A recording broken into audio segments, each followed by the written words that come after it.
Friends, welcome and namaste.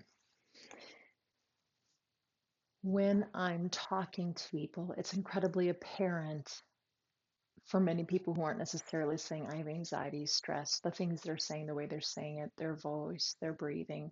Anger is incredibly present for a lot of people. And then there are the people who straight up, like, this is where I'm coming from. And so, based on that, I wanted to do a restorative sequence today. You need a few props. Two blocks. You don't have blocks. You don't have blocks. Go ahead and grab two pillows, or they could be from the couch, your bed, anything like that, but hopefully about equal. We want equanimity from side to side. Evidently, it's going to be a pronunciation kind of day for me. Um, I have bolsters. That's what I use in my personal practice.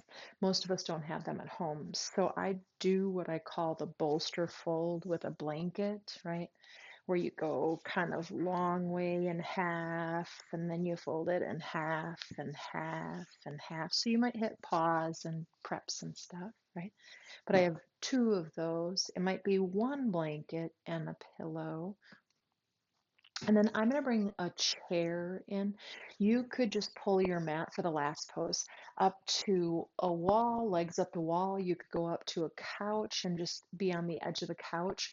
But for filming purposes, it's easiest for me to just have this here and pull it in. So, and I have a blankie because I like to cuddle when I'm in restorative poses. So hit pause, get whatever you think you need, come on back, and hit play again. Oh, hello, are you back with all your props?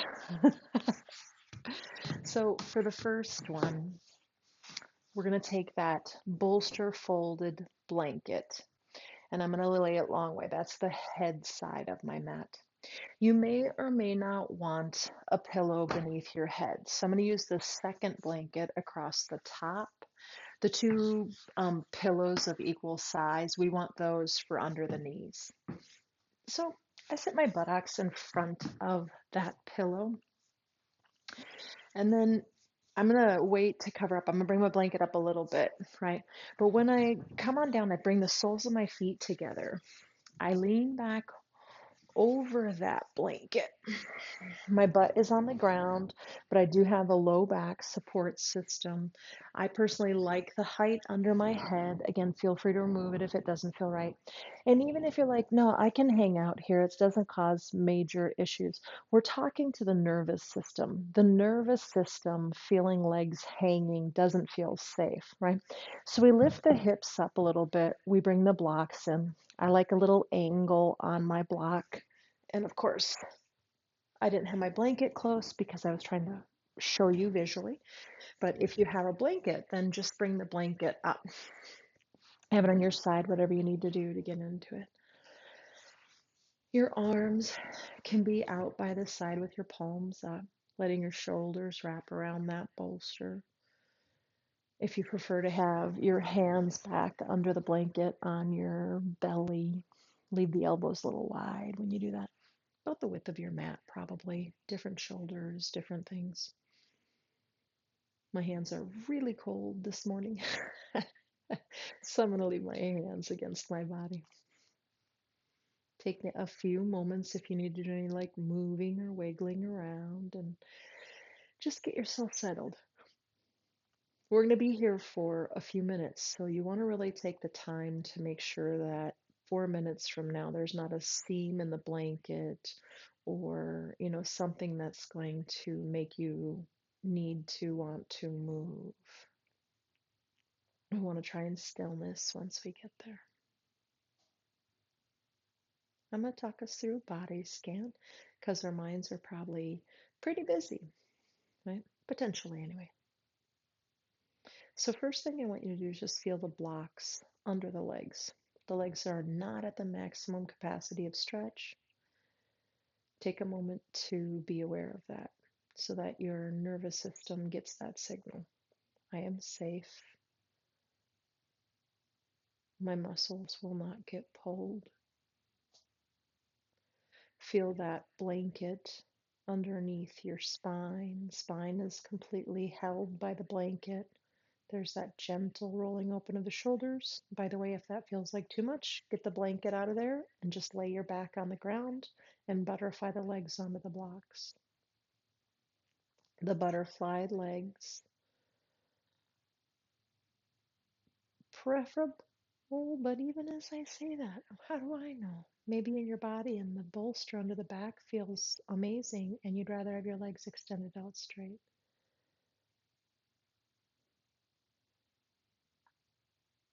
However, I'm hoping you're feeling the floor, the earth, the mat, the blocks, the blankets, the pillows, whatever pardon me, using the blanket over you, and all of that is your support system. You are safe. You don't need to be in survival mode. I'm going to talk you through a body scan. Bring your awareness to your forehead, your eyebrows, the muscles around the eyes. Soften. Tune into the tongue and the jaw. Soften. At the very back of the tongue, right at the back of the mouth. As the tongue softens, it goes down into the throat, so the throat and the neck, let them soften.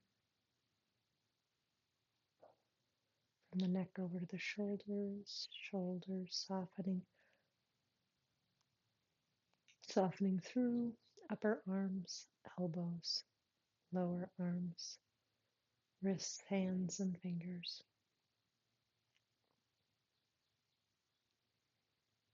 Tuning into your chest and your upper back. Softening through the middle ribs, the belly, the low back. Down to the bell of the pelvis, bowl of the pelvis. I don't know what I said. Softening your hips, upper legs, knees, lower legs, ankles, feet and toes.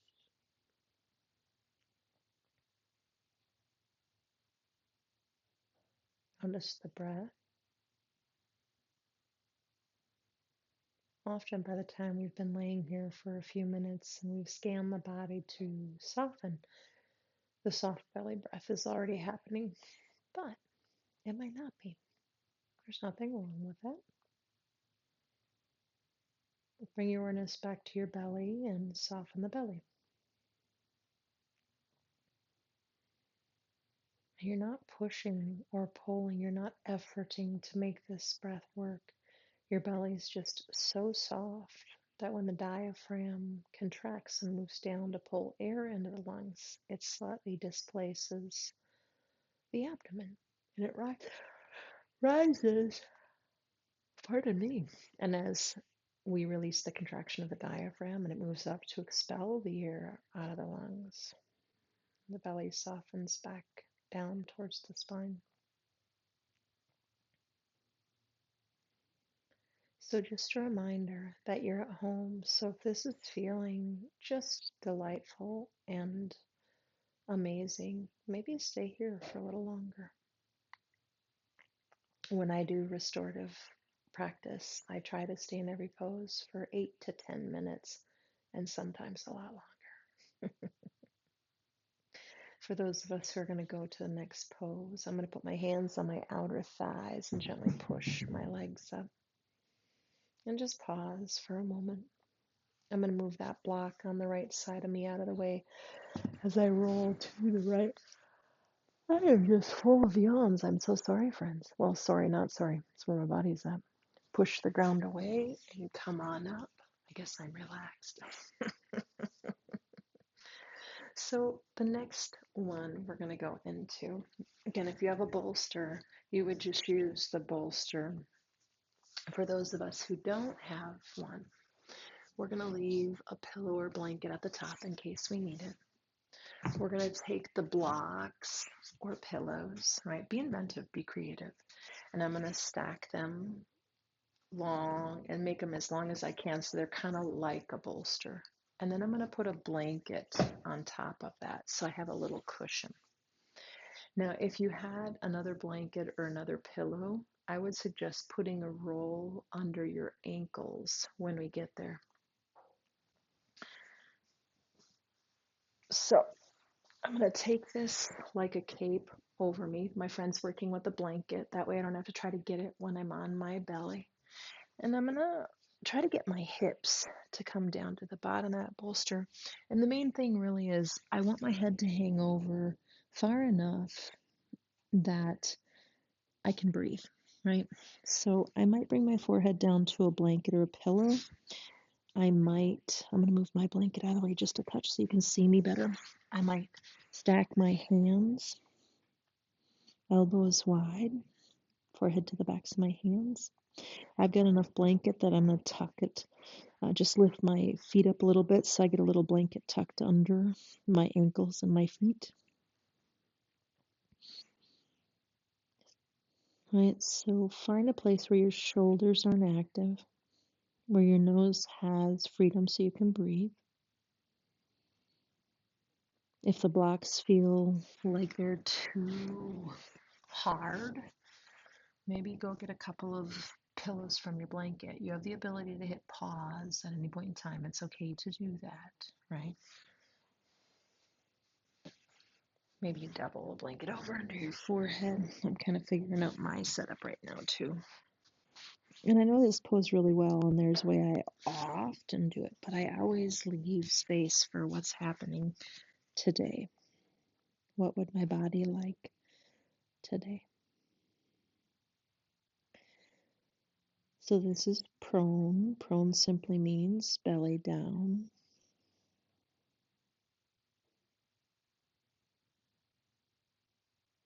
I'll talk you through that body scan again. A way to keep the mind present, to give it something to do, to check into our internal world and strengthen our interoceptive sense. And I could go on. There are so many benefits. Bring your awareness into your forehead, your eyebrows, and the muscles around the eyes. Forehead has a harder time crinkling when it's on something, by the way. That's another benefit of this pose. Soften the tongue and the jaw. Tongue will probably fall towards the back of the teeth in this position. Soften the neck and the throat, the shoulders, starting at the upper arms, scanning down to the elbows, lower arms, wrists, hands, and fingers. Softening your chest and upper back, down through that middle rib area, belly, low back, pelvis, hips, upper legs, knees, lower legs, ankles, feet, and toes.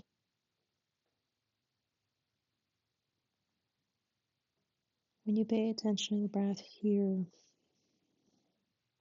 the belly doesn't have anywhere to go really. It's on the ground, right? Well, on the bolster. But as you inhale and the belly doesn't get to move down, what happens is the low back will often rise up towards the ceiling.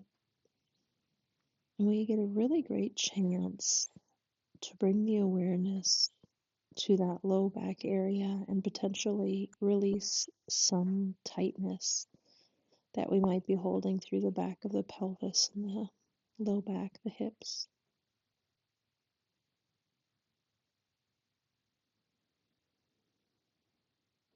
Let's take about 3 more breaths here.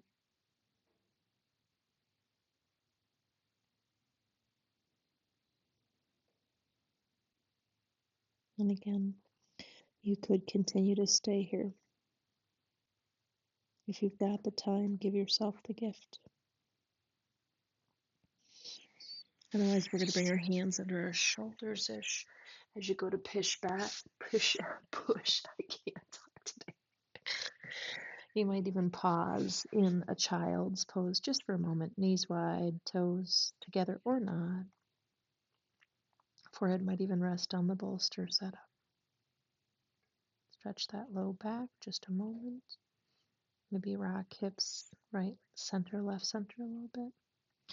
And then come on up.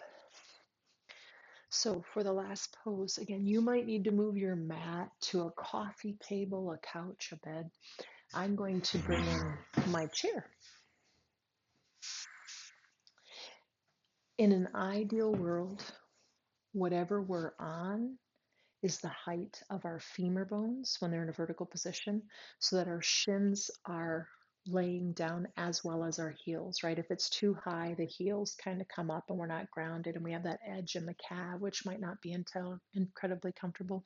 So I'm putting this on metal so it stays warm, but you could also build up your surface with pillows or blankets so it takes up the full space, so your shins are parallel to the floor. I'm not sure if I'm saying that incredibly well. It's that kind of day for me. So I'm going to show. I sit in front of whatever I'm going to go up on. I'm going to show it first without the blanket, right? And you could be against a wall. If you know legs up the wall, this is a variation of it, right? And then hopefully, right, my heels are down. My shins are pretty parallel. I'm going to push that just a little forward. I have the crease of my back of my knee right against the surface. So again, you might need to find something that's a little lower. You might need to build up with pillows and blankets to make that a little taller. I'm going to take a second and get my blankie in place. I don't have to get up to do that. You can be inventive with that stuff too. I mean, get up if you need to, but the only reason I didn't do it right away is because you needed to see me. Or maybe not. If you need to support the head on something, just try not to jack the head too far up. What I'm going to do is I'm going to take that blanket that was above me and I'm going to make a neck roll, right? So I don't need it to be incredibly high, but I'm going to have that roll come up and touch my neck. I still am, but not as much. I'm a neck gripper, a jaw gripper. And sometimes just having a surface come up to the back of my neck and me taking the time to mentally note, head and neck are supported, I find more softness in my neck. I also have been working with neck pillows and neck rolls for, oh my gosh, over 20 years to help my reverse cervical curve, which used to be 3 degrees the wrong way, right? It's a reverse cervical curve, so it curved the opposite way of most humans' necks. And now it's at 0. So after 20 some years, I got my neck to move by 3 degrees.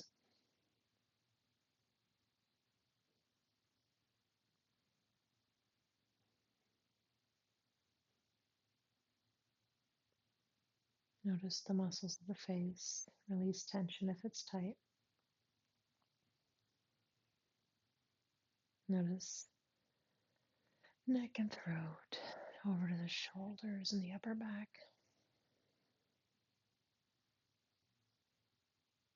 Scan and soften shoulders through the arms. You'll end up down on your hands and fingers. Take your time.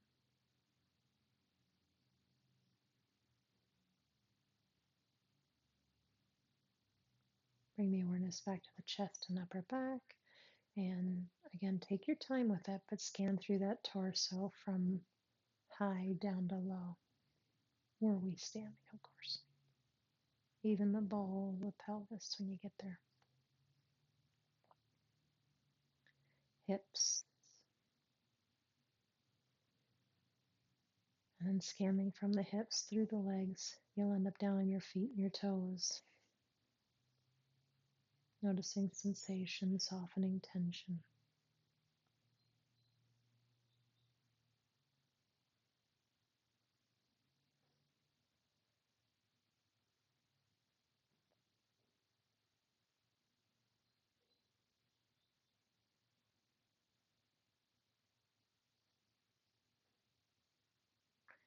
You can always continue to scan over and over and over. Right? It's that idea of anchoring to something in the present moment. The mind's going to wander off at some point. That is being human. When you realize it's wandered off, bring it back to your anchor. And there's so many ways to do this stuff, but for me, I just always start at my forehead and start to scan down. Sometimes I don't even get past my eyes. My mind wanders off, and when I come back, maybe I go back to my eyes if I know that's where I let off, or I just start at the forehead again.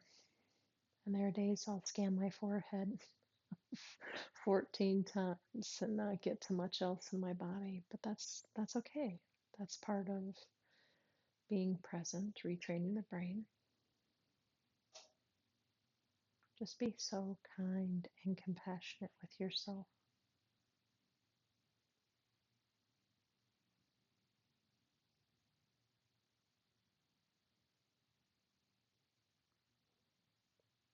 Once again, I invite you to stay here for longer if you're able. If you are on a time commitment, take your time. Maybe hug your knees into your chest. You feel free to rock a little bit or whatever you need. You'll roll through the fetal, not through, to, pushing the floor away. Coming up to an upright posture. Maybe you want to end in the pose we were just in. That's okay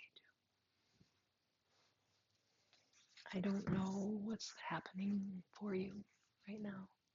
You are a better teacher than I am for yourself. But wherever you are, imagine or bring your hands together in front of your heart. And as we gently bow towards each other, just taking that moment of gratitude. Hopefully there's a feeling of safe and calm. So may we feel safe. May we feel calm and at ease. And may we have such a compassionate heart that we wish those things for everybody, all beings, everywhere. No exceptions. Namaste.